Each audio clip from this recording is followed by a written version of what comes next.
Eu quero cumprimentar a todos com a paz do Senhor, dizer que é um prazer para mim novamente estarmos reunidos agora aonde vamos, nesses poucos minutos que nos é dado, falar um pouco mais sobre a nossa Escola Bíblica Dominical, na sua lição de número 8. Eu já quero agradecer aqui, primeiramente a Deus por mais esta oportunidade, também agradecer ao meu pastor local, pastor Cláudio, juntamente com a sua família, e ao pastor Rodrigo, superintendente da Escola Bíblica Dominical. Que Deus em Cristo Jesus vos abençoe. Amados, hoje nós vamos tratar a lição de número 8, a qual tem o seu tema, Edificados sobre o fundamento dos apóstolos e dos profetas.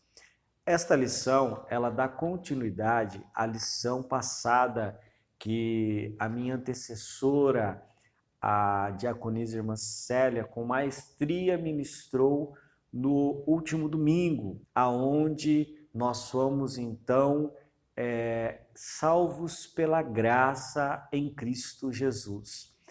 Hoje nós vamos falar um pouquinho mais sobre esta edificação. Os irmãos que são da construção civil, para um edifício ser sólido, ser confiável e resistente, há a necessidade de que a sua base seja firme, que realmente as suas colunas de sustentação sejam edificada sobre uma rocha, sobre uma pedra que não há rachaduras, que não há movimentação, mas uma pedra aonde haverá o sustento sólido para esta edificação se erguer e não sofrer rachaduras, danos estruturais ou até mesmo vir a ruir. O nosso textuário, ele está na carta do apóstolo Paulo aos Efésios, no capítulo de número 2 e o verso de número 20, que diz assim: edificados sobre o fundamento dos apóstolos e dos profetas,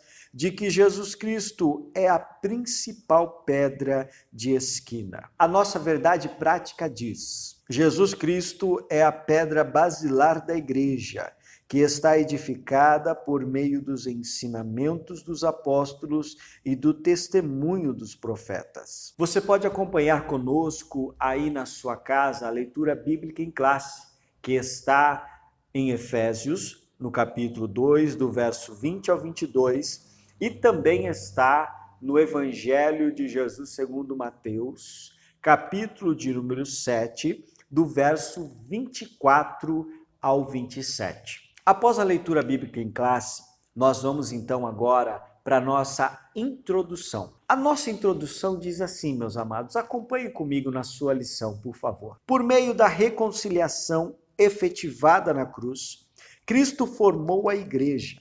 O apóstolo Paulo a compara como um edifício em construção. A pedra angular dessa edificação é Cristo, e o fundamento é a doutrina dos apóstolos e o testemunho dos profetas. Assim, há o propósito divino de que sejamos o templo santo do Senhor, a morada do Altíssimo. Nessa lição, estudaremos cada um desses aspectos. Então, nós vemos que o primeiro aspecto está falando sobre um edifício em construção. Este edifício, ele está baseado na doutrina dos apóstolos e no testemunho dos profetas. Então, nós vamos ver estes três elementos mais a fundo. O tópico de número 1 fala sobre um edifício espiritual. Há um comentário na nossa lição que diz assim sobre este tópico 1. Portanto, a pedra angular desse novo santuário é o próprio Cristo. No Sermão do Monte, aprendemos que o homem prudente edifica a sua casa sobre a rocha. Gostaríamos que estivessem os alunos presentes nesta aula, para que nós pudéssemos nos alegrar neste momento tão glorioso de que é a nossa edificação estar sendo edificada sobre a rocha. sobre a pedra angular que é Cristo, a qual os homens rejeitaram, a qual o povo para qual veio também rejeitou, mas a todos quanto ouviram, todos quanto aceitaram, todos quanto foram recebidos, deu-lhes o poder de serem feitos filhos de Deus. Que maravilha, meus amados. A síntese do tópico 1 nos diz assim: em Cristo um novo conceito de santuário é construído. Os crentes são comparados a um edifício espiritual onde Cristo é a pedra principal. Nós vamos para o tópico de número 2, mas antes disso, eu quero dizer aos irmãos que no tópico 1, nós vemos um paralelo entre o santuário da antiga aliança e o santuário da nova aliança. Nós temos que entender que há uma diferença do mundo físico para o mundo espiritual. No santuário judeu, os elementos eram físicos para a adoração dentro do templo. Porém, no santuário cristão, os elementos agora não são mais físicos, os elementos são espirituais. E o santuário passa a ser físico, de pedra, de teto, de areia, de cimento, para ser o santuário de carne, de sangue, a qual somos nós, na nossa tricotomia, corpo, alma e espírito. Tópico de número 2, o fundamento, apóstolos e profetas.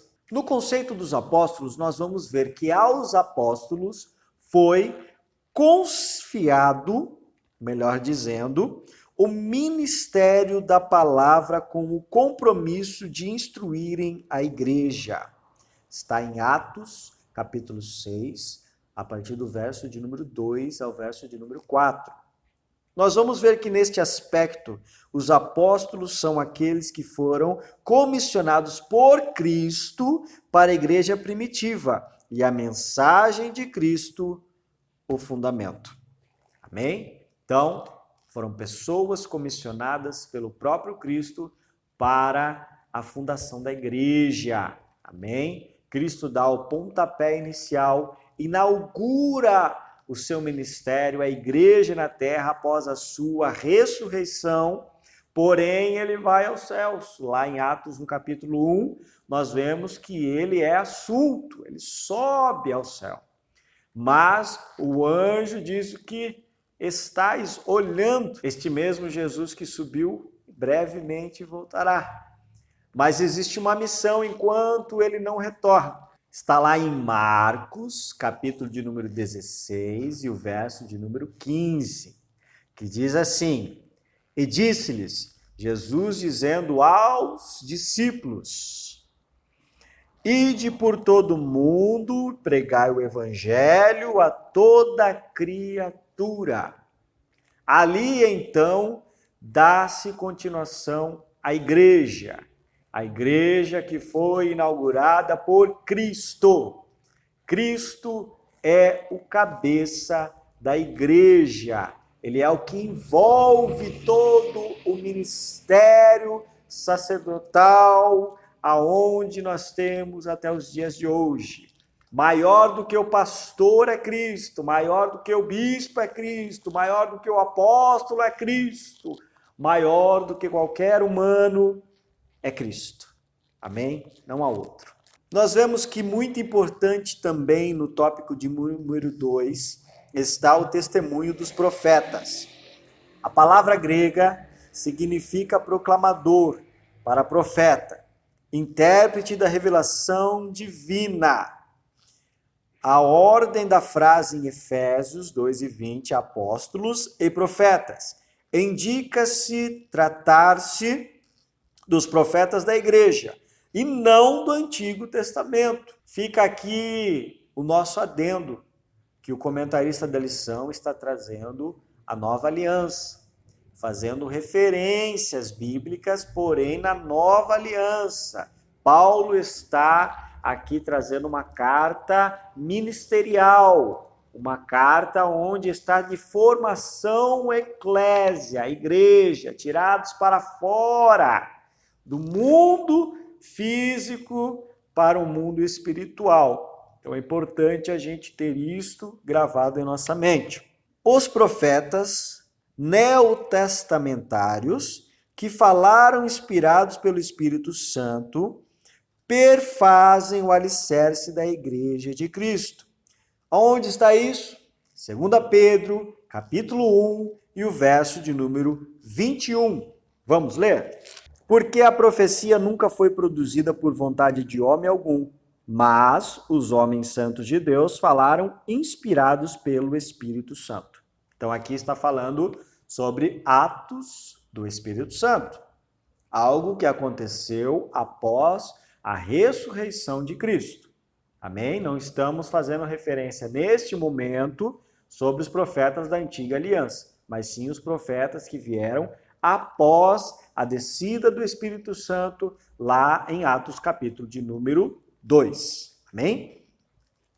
No tópico de número 3, queridos, nós vamos falar sobre edificados para a morada de Deus. Primeiramente, o edifício tem que ser bem ajustado.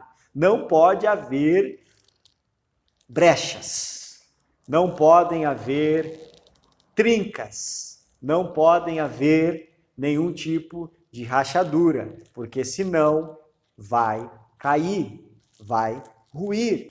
O templo também tem que estar santo no Senhor. Esse é um diferencial na vida do crente. Por quê? Porque se ele está edificado em Cristo, que é a nossa pedra angular, se nós estamos edificados sobre a doutrina dos apóstolos, sobre o testemunho dos profetas, nós temos que ter em mente que somos templo e morada do Espírito Santo. Então, o templo, a nossa casa, a morada espiritual, que é a nossa mente, a sede das nossas emoções, ela tem que estar voltada para o Senhor. E sobre isso, meus amados, tem uma referência lá no livro de Hebreus, no capítulo de número 4, versos 14 ao 16. Vamos ler também. Visto que temos um grande sumo sacerdote, Jesus, Filho de Deus, que penetrou nos céus, retenhamos firmemente a nossa confissão. Porque não temos um sumo sacerdote que não possa compadecer-se das nossas fraquezas, porém um que, como nós, em tudo foi tentado, mas sem pecado. Cheguemos, pois, com confiança ao trono da graça, para que possamos alcançar misericórdia e achar graça, a fim de sermos ajudados em tempo oportuno. Querido, nós terminamos o tópico de número 3 falando que devemos ser morada do Altíssimo. O Salmo de número 91, tão conhecido de nós brasileiros, aonde em muitos lares tem um cartaz, um quadro na parede, ele diz que aquele que habita no esconderijo do Altíssimo, à sombra do Onipotente descansará. Então, aqui o apóstolo Paulo faz menção a esse esconderijo como sendo morada. Amém? Morada do Altíssimo.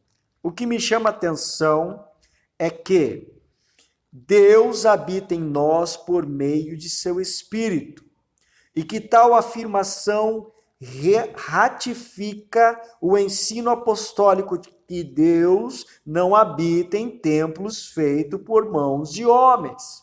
Ele reside individualmente dentro de cada cristão, bem como no corpo inteiro de crentes, a igreja formada por judeus e gentios. Outra referência muito importante é a primeira carta do mesmo apóstolo Paulo aos Coríntios, no capítulo de número 3 e o verso 16. Não sabeis vós que sois o templo de Deus e que o Espírito de Deus habita em vós? Muito sério, meus amados, porque se Deus habita em nós, não existe pandemia, não existe peste, não existe nada que vai impedir o agir de Deus na nossa vida. Por isso, acalme o seu coração.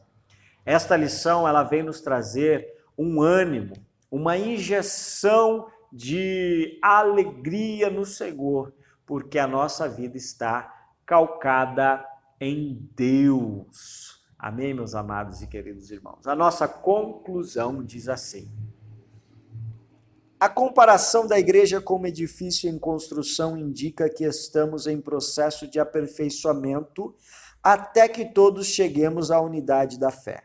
A pedra angular, que é o próprio Cristo, não pode ser substituída. A doutrina dos apóstolos e o testemunho dos profetas não podem ser revogados. Meus queridos, estudem a lição. No próximo domingo nós teremos aí a continuidade com um professor abençoadíssimo, preparado por Deus para lecionar. Em breve, muito em breve, retornaremos aos cultos presenciais para que possamos então continuar trocando experiências, trocando conhecimento, porque um pastor muito amado do nosso ministério, ele diz assim: o dia em que eu não aprendo nada é um dia perdido. Então não vamos perder nenhum dia ou oportunidade de estarmos aprendendo a palavra de Deus. Que Deus em Cristo Jesus vos abençoe. A paz do Senhor.